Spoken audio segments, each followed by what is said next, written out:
Cordial saludo. Nosotros somos el Grupo 7. A continuación, haremos la comparación de dos figuras jurídicas, patrimonio de familia y afectación a vivienda familiar, frente a la luz de la sentencia C-317 de 2010. Mi intervención se centra en defender la importancia de proteger el patrimonio familiar como un conjunto de bienes, derechos y recursos que garantizan la estabilidad, el desarrollo y la supervivencia de núcleos familiares, tal como lo reconoce la legislación y la jurisprudencia colombiana, especialmente en la sentencia C-317 de 2010. En primer lugar, es necesario recordar que el patrimonio familiar no se reduce solo en bienes materiales como tierras, viviendas o ahorros.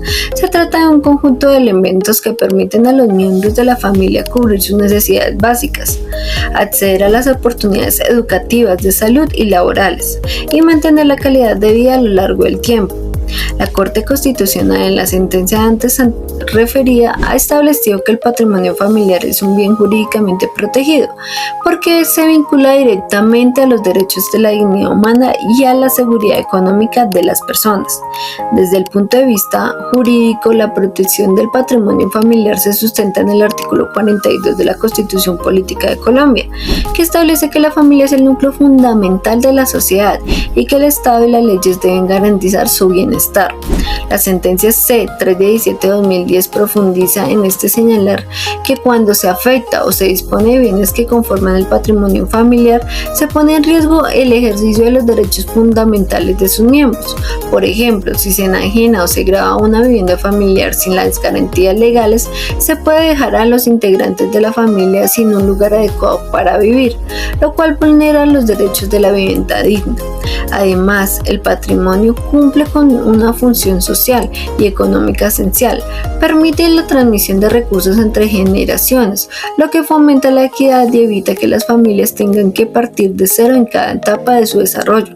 Un ejemplo claro en caso de una familia campesina que posee tierras que han sido trabajadas por varias generaciones. Estas tierras no solo representan una fuente de ingreso, sino también un vínculo con la historia y la identidad de la familia. Proteger este patrimonio significa garantizar que los hijos nietos puedan seguir contando con esos recursos para sustentar y tener un futuro. También es importante mencionar que la protección del patrimonio familiar evita conflictos y desigualdades del interior de núcleos familiares, cuando el bienestar se administran y se protegen de acuerdo con las normas.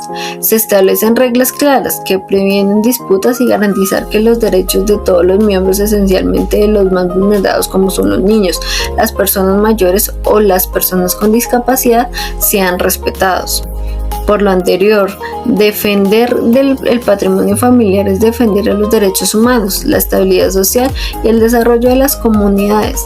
No se trata de acumular bienes por acumular, sino de garantizar que las familias tengan los recursos necesarios para vivir con dignidad y proyectar su futuro. En cuanto a la defensa de la afectación a la vivienda familiar, cabe recordar que es la herramienta más eficaz para materializar el artículo 51 de la Constitución, el cual garantiza el derecho a una vivienda digna. Mientras que el patrimonio familiar es una figura de los años 30, con un enfoque puramente patrimonial, la afectación a vivienda familiar es una institución moderna diseñada para proteger la morada del núcleo familiar. Su objetivo principal no solo es financiero, sino que también es humano. Busca salvaguardar la estabilidad del hogar frente a cualquier riesgo que comprometa su bienestar. Aclaro que mientras el patrimonio de familia protege el bien de terceros, la afectación a vivienda familiar protege al cónyuge. Esto significa que por ley ningún cónyuge o compañero permanente puede vender, donar, constituir un gravamen sobre el inmueble de forma unilateral, incluso si el bien aparece registrado solo a nombre de uno de los dos cónyuges.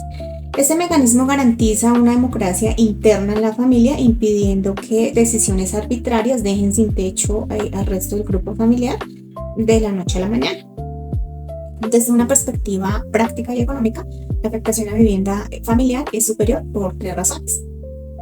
A diferencia del patrimonio de familia, que tiene un tope de 250 salarios mínimos para su constitución voluntaria, la afectación a vivienda familiar no establece un valor máximo. Esto la convierte en una figura inclusiva que protege el hogar de cualquier familia colombiana, independientemente de su nivel de ingresos o de su estrato social. El bien afectado puede haber estado hipotecado con anterioridad, lo que facilita que las familias que están pagando su vivienda puedan protegerla simultáneamente. En muchos casos, la afectación opera automáticamente por ministerio de la ley cuando los dos cónyuges no acuerden firmar juntos, asegurando una protección de oficio que el patrimonio de familia no ofrece de manera tan expedita, convirtiéndolo así en un mecanismo flexible que, aunque se extingue con la muerte de uno de los cónyuges, defender la afectación familiar es defender la autonomía y la seguridad real del hogar como centro de vida social. Porque mientras el patrimonio de familia, si hay hijos menores, necesita de un proceso judicial de jurisdicción voluntaria y un curador para poder levantarlo, lo cual es lento y costoso. La afectación a vivienda familiar se puede levantar mediante escritura pública por mutuo acuerdo de los cónyuges, lo cual es mucho más eficiente. Si bien ambos son inembargables, la afectación a vivienda familiar permite que el banco embargue solo si el préstamo fue para adquisición o mejora, facilitando así el acceso al crédito para mejorar la vivienda, algo que el patrimonio de familia restringe más severamente. De esta manera ratifico mi defensa la afectación a vivienda familiar, ya que busca proteger el patrimonio de decisiones arbitrarias dentro de la pareja.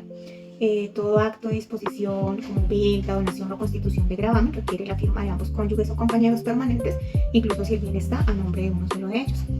De esta manera, impide que el cónyuge propietario disponga del inmueble de forma unilateral, protegiendo el derecho a una vivienda digna del cónyuge no propietario y de los hijos.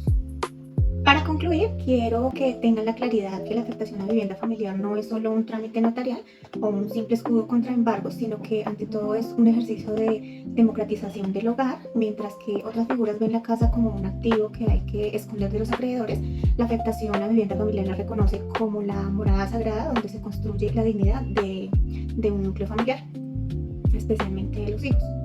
Elegir esta figura sobre el patrimonio de familia es apostar por una protección que no discrimina por el precio de la vivienda y que sobre todo impone un consenso como regla de convivencia.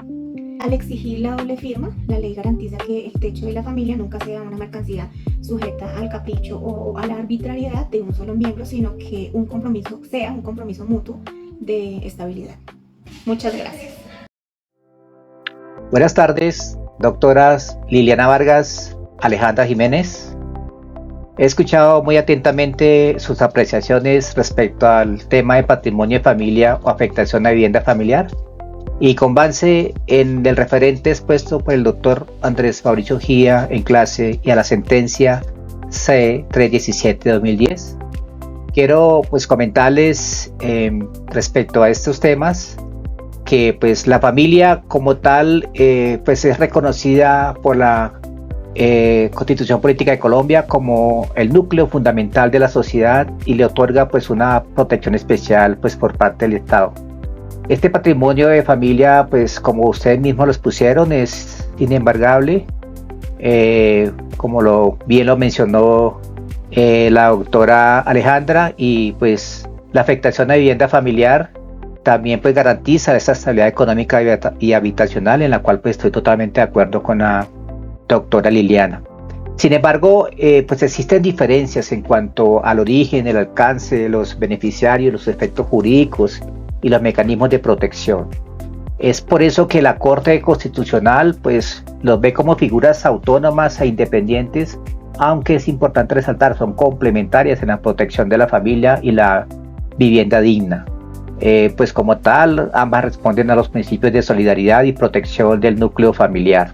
Con base en esta sentencia 137-2010, también desde el punto de vista de la Constitución, con los artículos 42 de protección integral de la familia, el artículo 51 de derecho a una vivienda digna, y con base en la normativa, la ley 70 del 31 sobre patrimonio de familia, la ley 495 del 99 sobre los inmuebles cuyo valor no exceden a los 250 salarios mínimos legales vigentes, podemos decir en primer lugar, y tal como lo expresó la doctora Alejandra, que el patrimonio de familia como tal es una institución jurídica destinada a proteger el sustento y la estabilidad económica de la familia, el objetivo de la seguridad económica familiar, tal como lo menciona la sentencia 317-2010.